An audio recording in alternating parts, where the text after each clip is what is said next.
Sure. So I'm gonna focus on the first 3 verses of this passage. So get it out in the Bible, page 1875.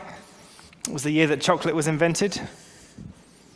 Probably not, I don't know. 1875, and it's Hebrews 12, 1-3. Therefore, since we are surrounded by such a great cloud of witnesses, let us throw off everything that hinders, the sin that so easily entangles us, and run with perseverance the race which is marked out for us, fixing our eyes on Jesus, the pioneer and perfecter of our faith. For the joy set before him, he endured the cross, scorning its shame, and sat down at the right hand of the throne of God. Consider him who endured such opposition from sinners, so that you will not grow weary and lose heart. We're going to throw off everything that hinders. We're going to fix our eyes on Jesus and not grow weary. Okay, that's the roadmap. There's a lot in life, isn't there, that demands our trust. A lot in life demands our trust. Our bank demands our trust. The car salesman when we're buying a car. The builder doing an extension or a renovation on our house. The media and news. Scientists. But who is it that provides the funding for the research? We have to be careful who or what we put our trust in. And there are many things in the course of life that people trust in, which would be shaky foundations. You know the story about the man who built his house on the sand? And many of us can be drawn towards things that are like building our house on the sand. So as I speak today about discipleship, which is the 5th in our Essentials series. Essentials meaning, it's kind of obvious, David, why are you talking about it? That's what I want you to say at the end of these sermons, really. We knew that already. But the reality is sometimes we miss the obvious. And so we've gone through. Shall I get you to say what they were the last 4 weeks? Do you think you can do that?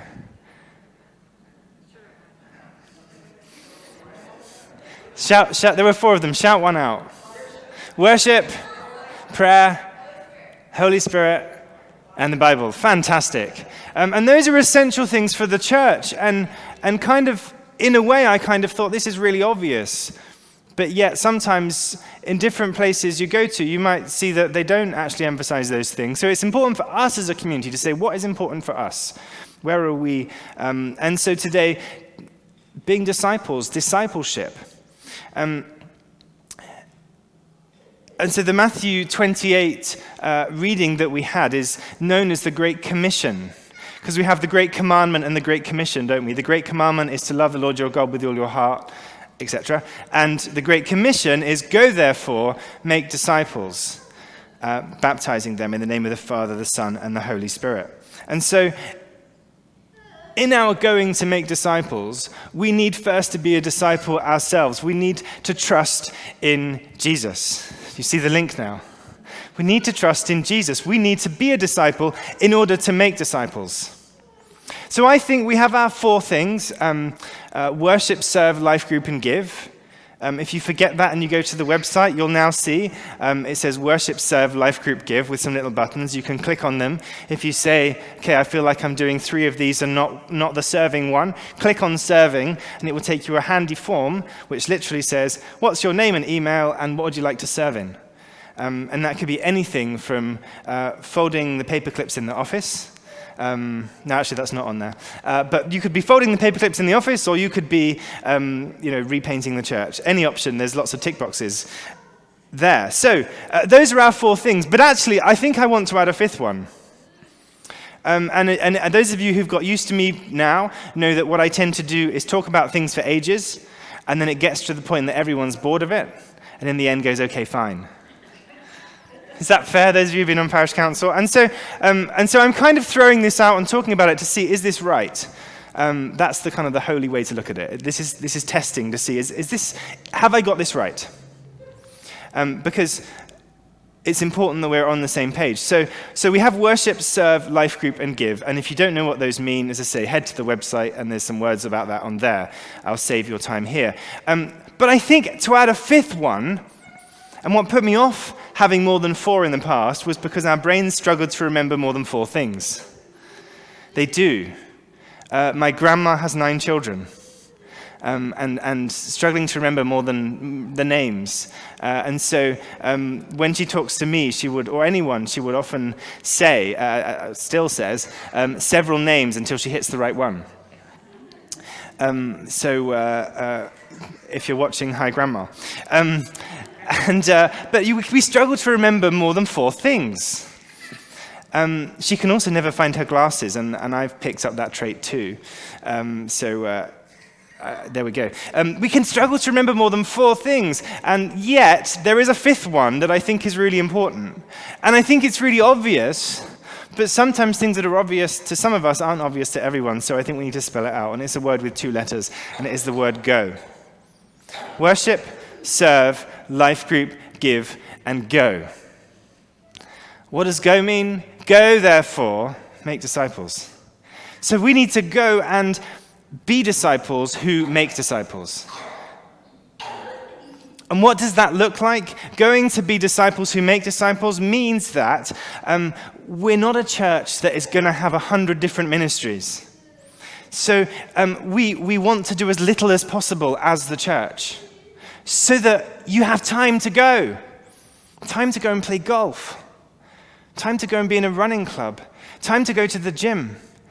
And as you go, Matthew 28, verse 19, therefore go and make disciples. So the church isn't meant to take up all of our time in this building.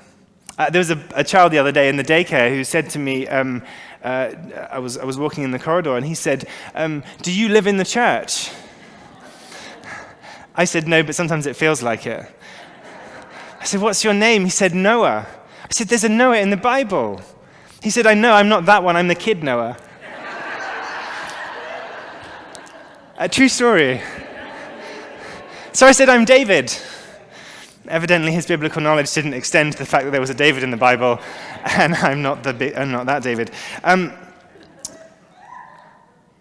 was I going with this? So we have to go. And for some people, that's really hard. There are people who've said to me in the past, there are people in this church who aren't doing anything. There are people who aren't doing anything, and I want to be in a church where people are doing things, somebody once said. And I said, yes, they are. I said, you just have to ask them. Because I know.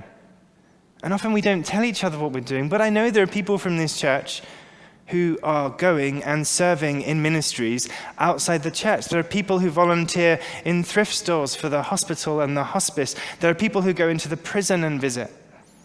The people who go and do that kind of thing. And there are people who go and play golf and who join community groups.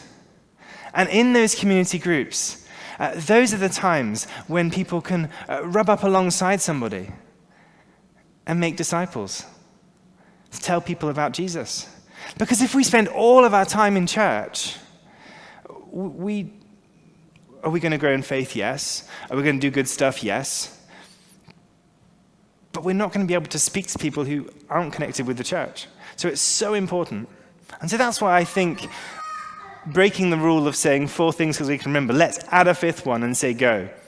Go, be a disciple who makes disciples. And the difference is in being a disciple who makes disciples, our purpose is not this morning, what can I get out of the sermon? What does God want to say to me? Although I hope God does say something to you in my rambled words.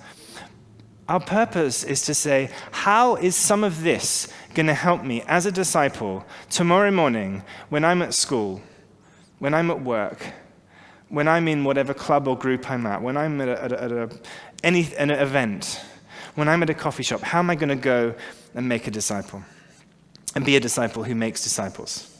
Does that make sense? Thank you. And really, that's what I've been saying for the last 3.5 years. So it's not new. I've been saying, let's not be a church that does everything, but let's be a church that comes together so that we can be transformed and go out to go as disciples who make disciples. And so being a disciple means that we have to throw off everything that hinders, fix our eyes on Jesus, and not grow weary. So what kinds of things could we throw off? The The image I'm going to get to that in a minute. I'm going to talk about the cloud of witnesses because that's a strange phrase. Anyone else find that a strange phrase? So what's the cloud of witnesses? So briefly, I think the idea of the cloud of witnesses, it refers to the preceding chapter in Hebrews 11, which you can read for your homework. Hebrews 11 talks about all the greats of the Bible and what they did by faith. And so now they are witnesses. They're spectators. The word witness, you might know, is also known as martyr. And a martyr would be someone who was killed for their faith. So this cloud of witnesses, the idea of the cloud is that there were loads of them. There's not just one or two people. This is a load of witnesses, so lots of them. And the spectators here are kind of active spectators. It's kind of like a hockey game, that kind of spectator. It's not like someone watching the TV, just kind of watching it. This is kind of an active spectator. So this cloud of witnesses, if you picture, Paul loves this kind of Greek athletic imagery, which is why he's always talking about running. And at the end of the chapter, he's talking about our weak arms and knees and says we need to get to the gym. What does it mean to truly trust Jesus as a disciple? Throw off everything that hinders. I wonder what for you, if you were to answer now, and I won't make you do it, but what is it that hinders you in following Jesus, in trusting Jesus? Because we're all in different places, and even people who say, yeah, I really trust Jesus completely, you can probably trust Jesus more. I know I can always trust Jesus more. And sometimes there are things that get in the way from knowing Jesus, and those things can be different for all of us. One thing for you could be church. What if church was getting in the way of you knowing Jesus? What if religion was getting in the way of you really trusting in Jesus? What if some friends of yours were getting in the way? Family, comfort, being busy and doing something. Maybe something we do, maybe an addiction or a trait that we have, a compulsive habit that crowds out other things. Things can get in the way. I want you to think for a minute about a backpack. Do you call them backpacks? Some people call them other things, but a backpack, the kind of, imagine a big backpack like you're going on a big hike. And in the backpack, you've got in there all the stuff that's going to weigh you down.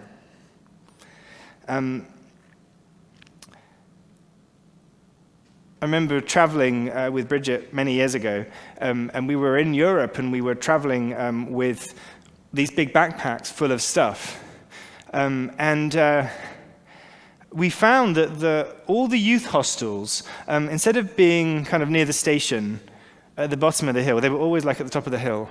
So we were carting around these massive backpacks, and we were in Switzerland, and we just had this crazy idea of what if we could just go through the backpack and get rid of everything that we hadn't used in the last 6 weeks, so that the next 4 weeks of our journey, we wouldn't have so much stuff. I don't know if you've ever had that crazy thing of I'm just going to mail stuff home, and that's what we did. So we found a box, I think it was a cornflake box actually, not like a little one, but like a big cornflakes box, because I know you like the detail, so that's the detail of the story to prove it happened. It was a big cornflakes box, and we filled it with loads of stuff, and we took it to the post office, and they charged us, I don't even remember, but some amount of Swiss francs, and we sent it back. And then after that, we had half the stuff in our backpacks, and it was so much lighter. What are the things that we can take out, that we're carrying? The image here is sin that entangles us. The things that we carry.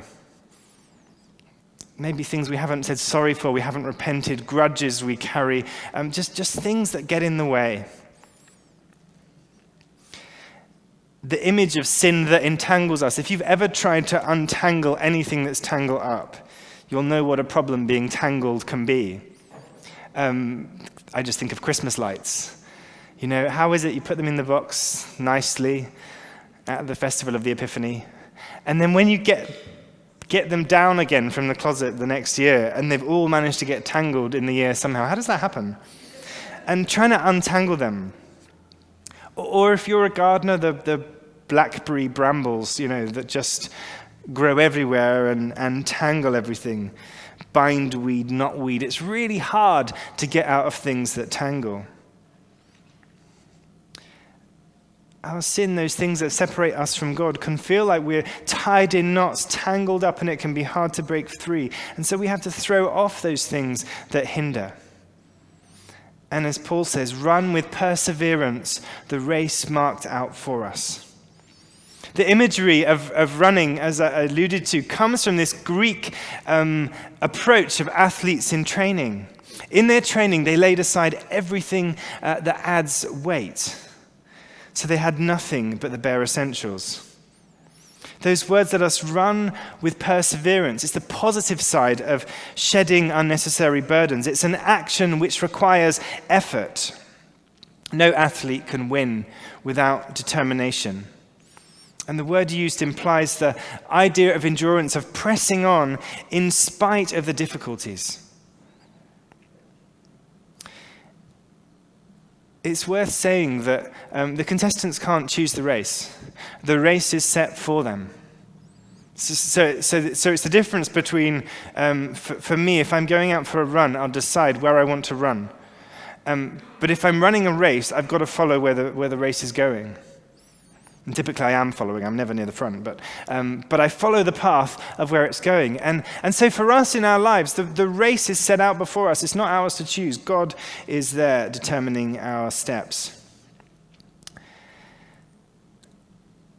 For me, I don't actually like running, but I know it's really good for me. And that's what discipline is about. The word disciple and discipline, they have the same root. So to be a disciple is to be one who is disciplined. That's why we're not just called followers of Jesus, we're called disciples, because there's a discipline. That discipline is what we sum up in worship, serve, life group, give, and go. That's what it means to be a disciple. It's the praying, it's the reading the Bible, it's doing those things every time, every day.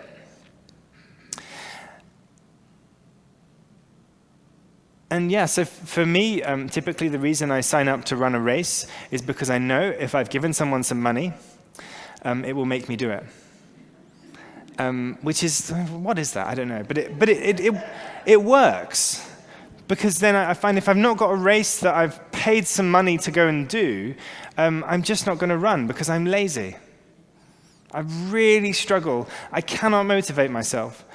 But when I've paid a stupid amount of money, why would you pay $119 to run a marathon? It's stupid. But it's a highly effective motivational tool for me. I appreciate there's some people, and one person I know here who does like running more than I do. But it's a highly motivational tool because I'm saying, I know in the big picture of things that it's good for me. I know that I want to do it. I know that I want to be the kind of person who runs a marathon. And I know that I therefore need a framework to help me persevere. And that's true for our faith sometimes. I know I'm the kind of person who wants to pray every day. But I also know that things get in the way. And so having morning prayer at 9 o'clock in the chapel every day, Monday to Saturday, is great for someone like me. You're all invited too, if you're around. Drop in 15 minutes to pray. Because for some of us, it is really hard to motivate ourselves to pray on our own. But when we stick it in the diary and maybe arrange to come for prayer at 9 o'clock if you're not working on a particular day this week, come for prayer at 9 o'clock. It will be 10 to 15 minutes. And then go for coffee with a friend. Arrange that. If you're like me and struggle with things like commitment to pray, then put it in the diary. Make it a thing you come to. So we have to find these ways to help ourselves to be disciplined so that we can grow in faith as disciples.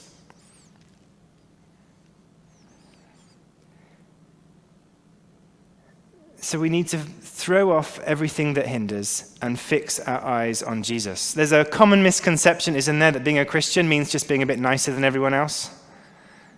Have you found that? People sometimes think that being a Christian just means, well, you're just a bit nicer than everyone else.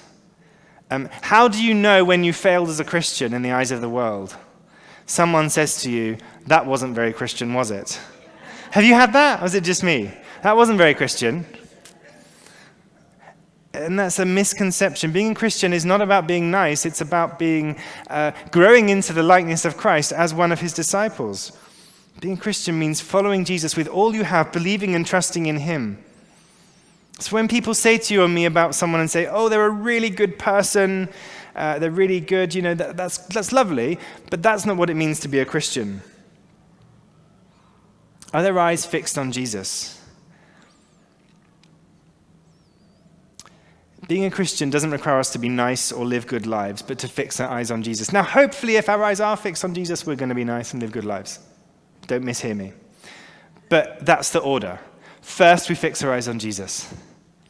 Throw off everything that hinders, the stuff in our backpack that weighs us down, the sin that entangles us like brambles or tangled Christmas lights. Fix our eyes on Jesus. Why? Verse 2 gives us 3 very good reasons. Have a look with me. He's the pioneer and perfecter of our faith. He endured the cross, and he sat down at the right hand of the throne of God. In other words, pioneer and perfecter of our faith. He shows us, he led the way. Our faith is made perfect in him. We look to him as our example and our guide. He endured the cross. What does that mean? He did something. He physically suffered for you and for me to bring us back to God, all the wrong we've done in our lives. However far we wander, his death on the cross means that we're going to be okay as we believe and trust in him. And he sat down at the right hand of the throne of God. He's in glory. Fix your eyes on Jesus because he is who he said he is. So as disciples, we need to throw off everything that hinders, fix our eyes on Jesus, and not grow weary. Trusting in Jesus, following him as Lord, is an endurance thing. It's really easy to lose heart and grow weary. I had this verse actually, it often happens. There's a few good running verses in the Bible, and this is one of them, running the race of perseverance and run and not grow weary. And I had this when I was running one day. I was just like, I must run and not grow weary. And now Paul's using it as an image for our faith. But endurance is not a popular word.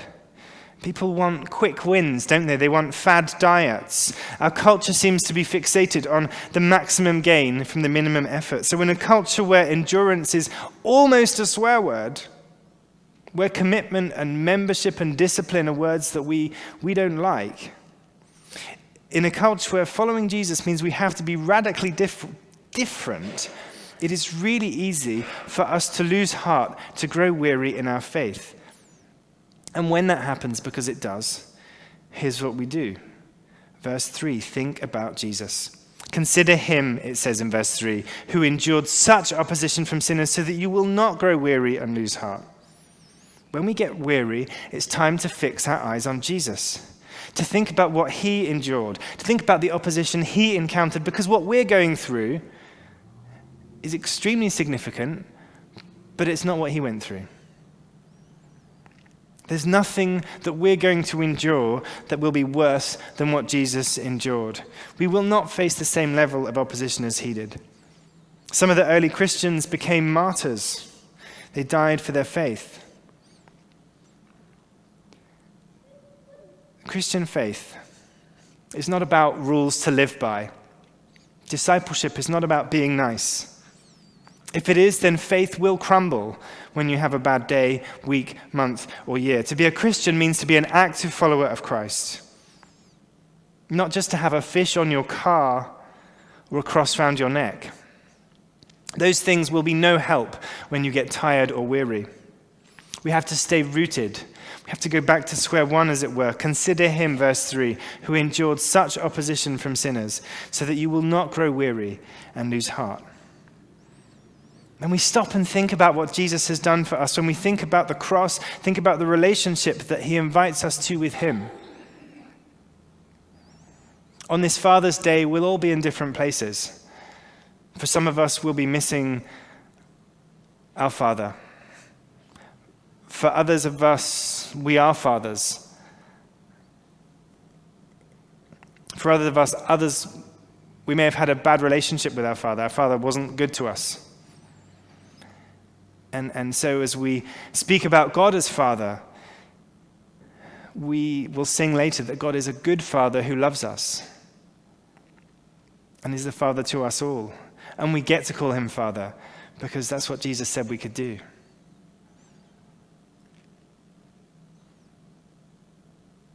We need to keep on remembering all that Jesus did so that we don't grow weary. Trusting Jesus as disciples means throwing off everything that hinders, fixing our eyes on Jesus, being careful not to grow weary, but focusing on him. So Joe's going to come and we're going to sing a song in a moment. And I'm just going to leave you with some questions. And I don't expect you to remember these questions. So what I'd like you to do if you forget them, which you probably will, is I would like you to go onto the website, click on the contact form, and send a really short message saying, please send me the questions, and we'll send them to you through the week. The questions are these. What's hindering you? What's hindering you that you need to throw off? What's in your backpack that you need to take out? Are you trying to be just a bit nicer than everyone else? Trying to work hard? Or have you decided to fix your eyes on Jesus? Are you running the endurance race with the knowledge of what Jesus did for you on the cross at the forefront of your mind?